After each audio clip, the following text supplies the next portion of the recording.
Quero falar agora sobre Ronaldo Fenômeno provocando o Atlético. É que o Cruzeiro venceu mais uma vez na Arena MRV 2-0 na noite desse sábado, gols de Zé Ivaldo e João Pedro. O Zé abriu o placar aos 37 e o João Pedro definiu o placar de 2-0 aos 40, ambos os gols no segundo tempo. 2 jogos entre os times na nova Arena do Galo e 2 vitórias cruzeirenses. Nos 2 casos o Galo era bem favorito. Ronaldo Fenômeno não perdoou e usou suas redes sociais para dizer o seguinte, abre aspas, grande vitória do Cabuloso, mais um clássico vencido na arena. E aí ele completa aí sim com a cutucada. E teve rádio dizendo por aí que nosso time do ano passado era melhor. Palavras, apenas palavras, fecha aspas, recado endereçado à rádio Itatiaia, que tem como dono Rubens Menin. Ele é dono da Itatiaia e também é o principal acionista da SAF do Galo, cutucada direta e reta.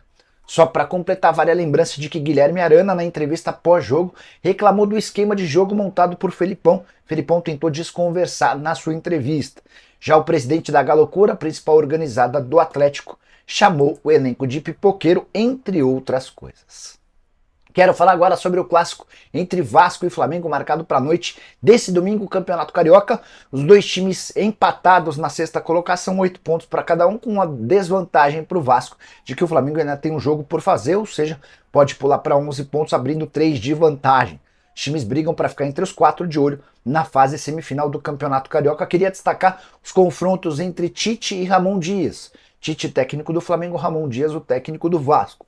Eles já se enfrentaram 4 vezes ao longo da carreira e todos os jogos terminaram com vitória do Tite, 100% de aproveitamento. Primeiros jogos há bastante tempo, o primeiro deles em 2001. O Tite era técnico do Grêmio, o Ramon Dias era técnico do River Plate. Eles se enfrentaram na Argentina, Monumental de Núñez, Copa Mercosul, vitória do Grêmio 4-2. No ano seguinte, Libertadores da América, jogos de ida e volta. Na ida, mais uma vitória do Grêmio no Monumental, 2-1. Na volta, 4-0, e o Grêmio passou o trator na Libertadores da América contra o River de Ramon Dias. Os técnicos voltaram a se enfrentar apenas 21 anos depois, no ano passado, segundo turno do Campeonato Brasileiro, jogo cheio de emoções, com inúmeras oportunidades para cada lado. No final, placar de 1-0 para o Flamengo, com gol do Gerson, e os 4 jogos com 4 vitórias do Tite. O que você pensa a respeito do jogo dessa noite? Tite amplia essa sequência para 5 jogos, dá empate, ou o Ramon Dias enfim bate o seu concorrente? Use o espaço para comentários e deixe sua opinião, beleza? Quero acrescentar para falar sobre o Vasco e a lentidão da 777. A empresa que comprou o Vasco tem uma prerrogativa, um prazo de 7 a 10 dias para responder e aprovar qualquer contratação pedida por Alexandre Matos, Ramon Dias e companhia. Só para vocês entenderem o procedimento, o protocolo.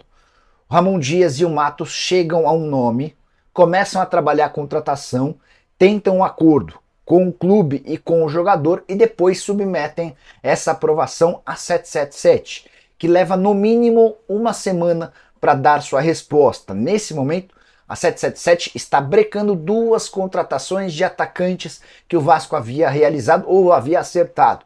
No mês passado já havia contado para vocês que 3 jogadores importantes também foram brecados depois de muito tempo, graças a esse processo que é lento e muito ruim. Importante lembrar que a única exceção da 777 desde que assumiu o Vasco foi em relação à compra do Verratti. Faltavam poucas horas para a janela acabar e a resposta, o sim para a contratação do Verratti veio em 24 horas. Mas em todos os outros casos a coisa funcionou bem diferente. Paulo Brax, que era o executivo de futebol da 777, chegou a dar uma entrevista recente afirmando que a empresa, além de não permitir que ele desse entrevistas, se escondia. E a responsabilidade quase sempre ficava nas costas do executivo, que agora é cotado para assumir o Atlético Mineiro. Bora completar sobre o Vasco para contar que o nome do Luiz Henrique, centroavante da base do Botafogo, não confunda com os outros Luiz Henriques atacantes de lado, tá? Esse Luiz Henrique é centroavante, tem 25 anos de idade, surge muito bem no Botafogo, não consegue vingar por lá e acaba sendo emprestado para o Atlético Paranaense, também teve no Oeste, no Nacional, no Grêmio. Aí ele se muda do Brasil em 2019, joga no Japão, na Dinamarca, na Finlândia, nesse momento disputa com o Livorno a quarta a quarta divisão do campeonato italiano. Sim, a quarta divisão. Tem contrato com o Livorno somente até a metade do ano e foi dado como um possível reforço do Vasco. Fui checar essa história e a minha fonte vascaína afirmou que nunca se falou desse nome. Bora mudar de assunto e contar que Mano Menezes está bastante irritado com tudo que tem vivido lá no Corinthians. Pelo menos 3 pessoas diferentes, próximas do Mano, do Corinthians, e que convivem com as partes, afirmam que o Mano Menezes anda bem chateado. É que tudo aquilo que havia sido prometido pelo Augusto diretoria não foi cumprido. Quando do planejamento para a temporada de 2024, o Mano disse: se vocês quiserem liberar atletas do elenco de 2023, não tem problema. Só preciso que vocês reponham.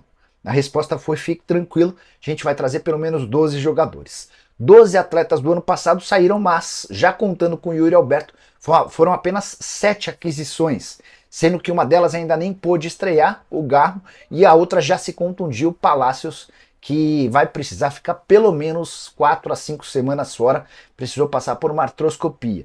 Diante desse cenário, o Mano não tem elenco suficiente para colocar em campo e tem recorrido aos jovens, alguns deles que nem estavam sendo utilizados na Copa São Paulo de Juniores já foram parar no banco de reservas.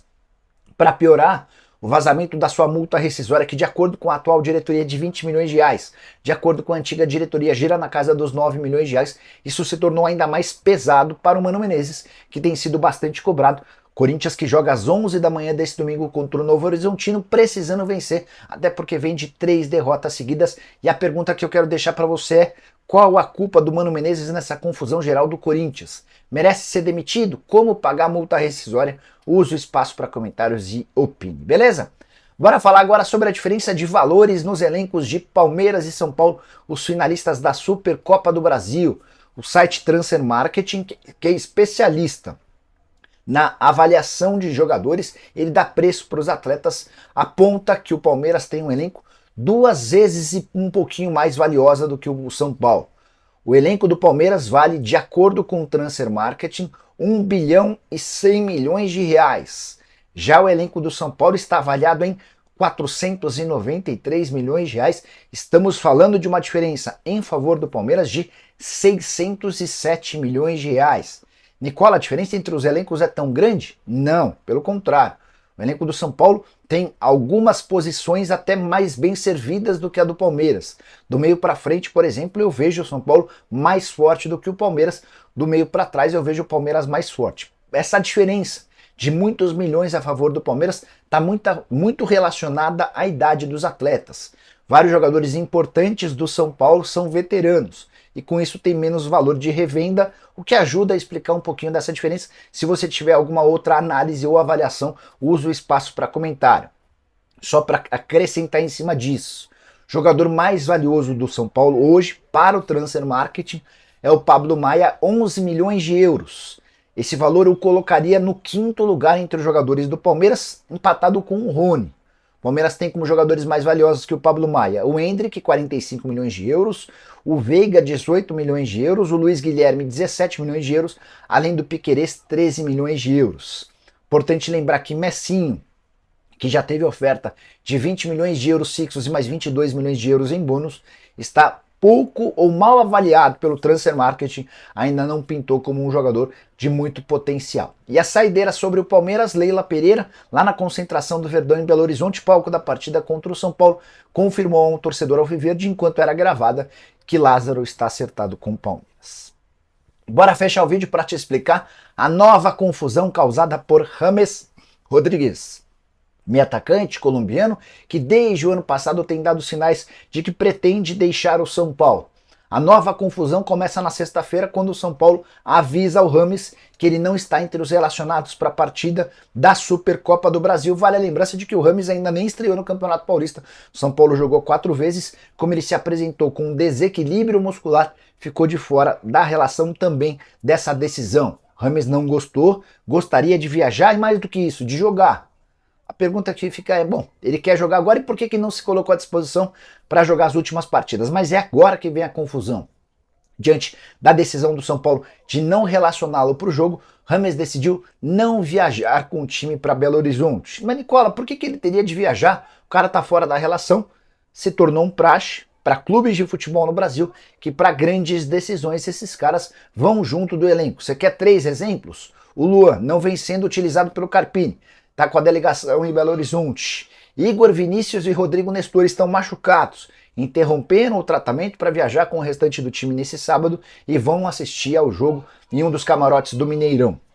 Rames pensou diferente, decidiu permanecer em São Paulo e agora ninguém sabe o que vai acontecer em relação ao seu futuro. Atleta que tem contrato até 2025 passou a ganhar R$1,5 milhão por mês de salário nessa temporada com a virada do ano. E aí tem só mais um detalhezinho importante que eu queria deixar para vocês.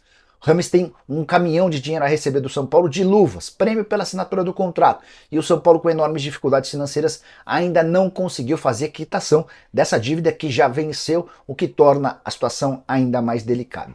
A saideira do tricolor nos últimos 6 duelos de mata-mata ou mata entre São Paulo e Palmeiras, 4 classificações do São Paulo, só 2 do Palmeiras. E na soma de 21 mata-matas na história dos clubes, 16 vitórias do São Paulo contra apenas 5 do seu rival. Curtiu o vídeo? Deixa like, se inscreve no canal, coloca também seus resultados, palpites do fim de semana e vem fazer uma fazinha comigo na Aposta Ganha. Valeu, tchau!